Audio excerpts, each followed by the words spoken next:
Why did I let it happen? Why did they feel this way? How could they be so selfish? Why couldn't I tell? Why?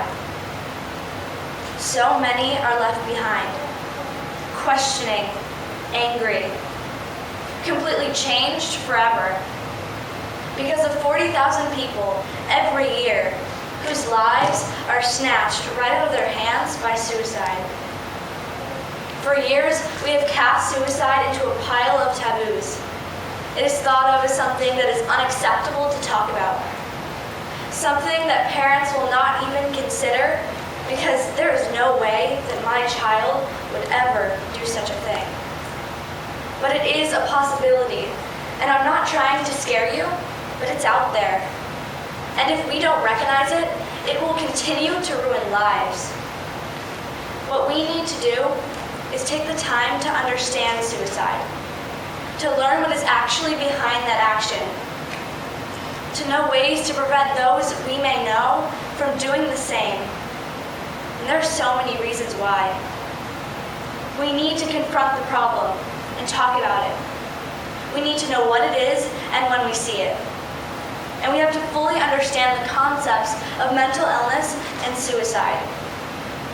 Many don't get it. You could be thinking that it is selfish. It was their choice. Nothing was snatched. But those thoughts are the exact reason why 40,000 people every year aren't getting the help they so desperately need, and before it's too late.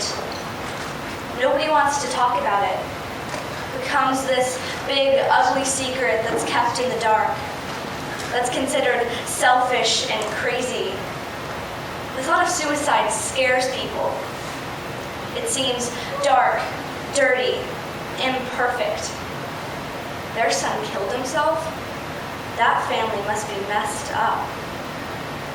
And those that actually want to get help are told that they just want attention and to get over themselves. The 7th grader who cuts herself? That's just a phase. What an attention seeker.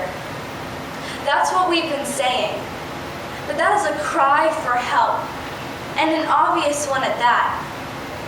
What people don't realize is that when someone commits suicide or attempts to, they are not in their right state of mind.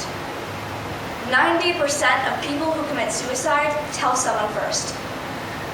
90%. It's not, have some sort of mental illness. It's not that they were selfish or didn't care about you, but that illness in their mind is constantly telling them that there is no reason to live and to just let go. Why keep fighting? It's not getting you anywhere. Just give. When you lose someone to suicide, it's extremely hard to overcome. And you don't even completely overcome it. And this is because there really isn't anything to put the blame on, and that's hard for people. This causes many to end up accusing themselves or become angry with the victim. Suicide is such a painful subject. But the fact that people are too freaked out or scared by it to do anything is making the possibility of a solution that much more unlikely. It is time for us to push away that pall that is shielding us from understanding the so obvious urgency of the situation, and to step forward and join in on the movement. Now, it's not any specific movement, but an individual one that you work through your everyday life. Today, my intention is to move you to not shy away from suicide, but instead, face it and become aware of the people in your life that are struggling and need you desperately. This cannot be thought of as something that happens to other people, because those other people are families just like everybody else who were one day blindsided by the tragedy of losing someone they love. You probably can already tell that I am personally affected by suicide. There was a woman who developed an addiction to painkillers. She constantly took them to gain a sense of peace and happiness. She had emotional ups and downs all the time. Her family knew of her state, and that she needed to get help. But even after she was hospitalized because of an overdose of painkillers, nobody said a thing. When I was 4, my mom committed suicide, leaving my dad completely shocked because he was kept in the dark about everything that was going on in the past few years. It was later found out that she had been dealing with borderline personality disorder the entire time. Borderline personality disorder is a mental illness, much like bipolar disorder, where a person goes from states of manic, unnaturally high energy levels, to depression, but in much shorter intervals. This illness was the reason she became addicted to the pills that could ease those feelings, that could cover up these conflicting emotions and states, and why she eventually took her own life. A life could have been saved if her family would have just felt comfortable enough to talk about it. If they had been informed on how serious the situation really was.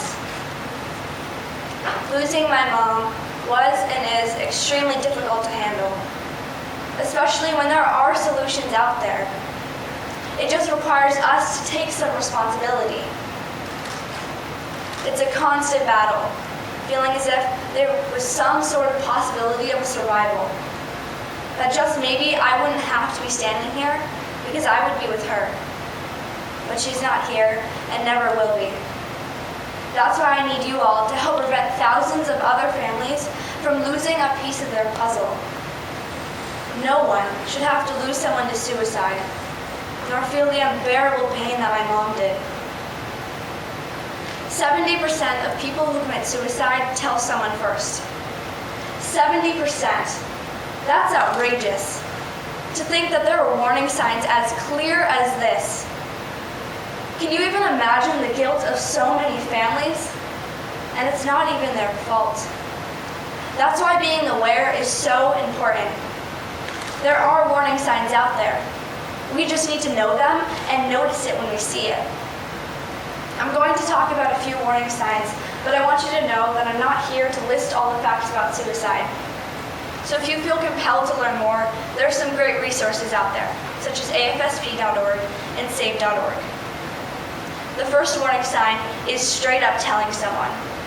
It could be anything from, no one would notice if I killed myself, I can't deal with this anymore, to, I think I'm considering suicide. And as crazy and obvious as this sounds, people do say these things, and clearly, they're not getting help. If someone you know makes comments like this to you, first, do not freak out. This would make them feel even worse and cause greater insecurity. You have to be understanding, not angry.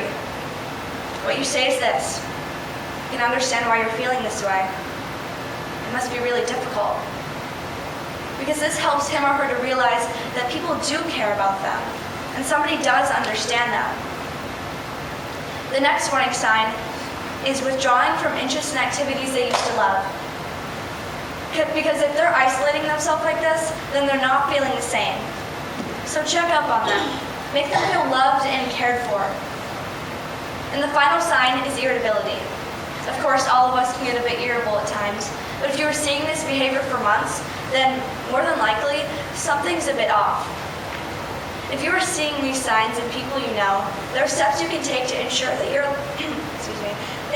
loved one is safe. But something I want you to know is that not everyone who has a mental illness is having suicidal thoughts. So don't assume, but still be cautious. The first and most important thing is to make them feel cared about and loved. Because mental illnesses feed off of insecure thoughts. That's what nags in the back of their minds and wears them down. Fight back with love and kindness. So when those thoughts start to fill their minds, they can think back to how much their family, friends and family loves and adores them. The next thing you can do is talk to a person that cares about your loved one. It could be a brother, sister, parent, best friend, etc. So you can figure out together what would be the best approach for that specific individual.